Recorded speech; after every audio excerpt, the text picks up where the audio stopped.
অনেক সময় আমাদের নিকটাত্মীয়, আত্মীয় স্বজন, কাছের লোক, রক্তের সম্পর্কীয় অনেকে মারা গেলে আমরা তার জানাজার নামাজে উপস্থিত হতে চাই। তো অনেক সময় দূর দূরান্ত থেকে আসার কারণে বিভিন্ন কারণে আমরা জানাজার নামাজের যে নির্ধারিত টাইম, সঠিক টাইম, সেই টাইমে জানাজার নামাজের নির্ধারিত স্থানে উপস্থিত হতে পারি না। এই কারণে হয়তো অনেক সময় আমরা জানাজার নামাজ যে 4 তাকবীরের মাধ্যমে পড়া হয়, আমরা 1 তাকবীর কিংবা 2 তাকবীর মিস করে ফেলি।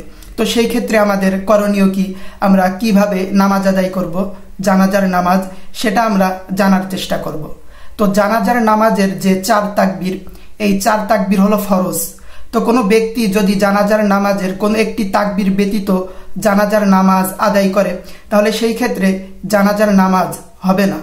ইবনে উমর রাদিয়াল্লাহু তাআলা আনহু বর্ণনা করেছেন, সাল্লা আলান নাজাশী ফাকাব্বার আরবাআন।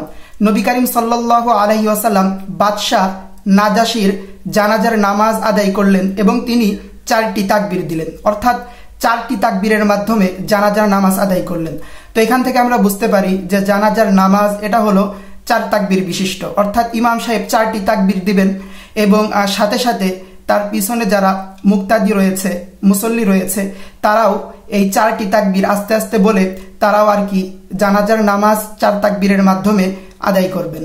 এখন কোনো ব্যক্তি যদি বিলম্বে জানাজার নামাজে এসে উপস্থিত হয়, তো এসে দেখলো যে ইমাম সাহেব নামাজ শুরু করে দিয়েছেন, তো তখন সে অনুরূপভাবে তাকবীরে তাহরিমা আল্লাহু আকবার বলে হাত উঠিয়ে সেও ওই জানাজার নামাজে শরিক হয়ে যাবে। তো শরিক হয়ে যাওয়ার পর যদি সে বুঝতে পারে যে এটা কততম তাকবীর চলছে, যদি এটা সে কোনোভাবে বুঝতে পারে, তাহলে সেই তাকবীরের পরবর্তী যে দোয়া, সেই দোয়া সে পাঠ করবে। যদি 2য় তাকবীর হয় তাহলে দুরূদ শরীফ পড়বে, 3য় তাকবীর হলে মায়েতের জন্য যে জানাজার নামাজের যে নির্দিষ্ট দোয়া রয়েছে সেটা পাঠ করবে। কিন্তু যদি সে বুঝতে না পারে যে এটা কততম তাকবীর, তাহলে সেই ক্ষেত্রে সে সানা পাঠ করবে এবং তারপরের তাকবীর দিলে সানার পরে আমরা যেটা পড়ি দুরূদ শরীফ, সেটা পড়বে।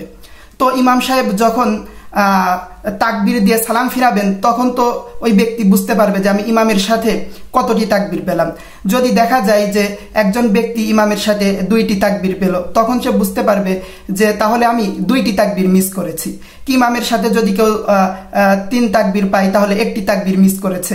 তো তখন সে ইমাম সাহেব যখন সালাম ফিরাবে, সালাম ফিরানোর পরে বাকি যে অবশিষ্ট তাকবীর, সেই তাকবীর সে নিজে নিজে আদায় করবে, আদায় করে তারপর সালাম ফিরাবে। এখন ইমাম সাহেবের সালাম ফিরানোর পরে সে সালাম ফিরাবে না, সালাম না ফিরিয়ে সে তার অবশিষ্ট যে দোয়া এবং তাকবীর সেইগুলো আদায় করবে।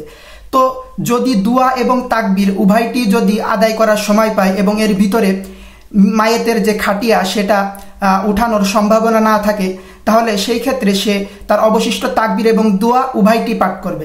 আর যদি এই সম্ভাবনা থাকে যে যদি সে তাকবীর এবং দোয়া উভয়টি পাঠ করতে যায়, তাহলে সেই ক্ষেত্রে বিলম্বিত হয়ে যাবে এবং জানাজার খাটিয়া উঠিয়ে নেওয়া হবে, তাহলে সে তার যে অবশিষ্ট দোয়া রয়েছে সেগুলো পাঠ করবে না, শুধুমাত্র অবশিষ্ট তাকবীরগুলো দিয়ে সে 2 দিকে সালাম ফিরিয়ে তার জানাজার নামাজ শেষ করবে।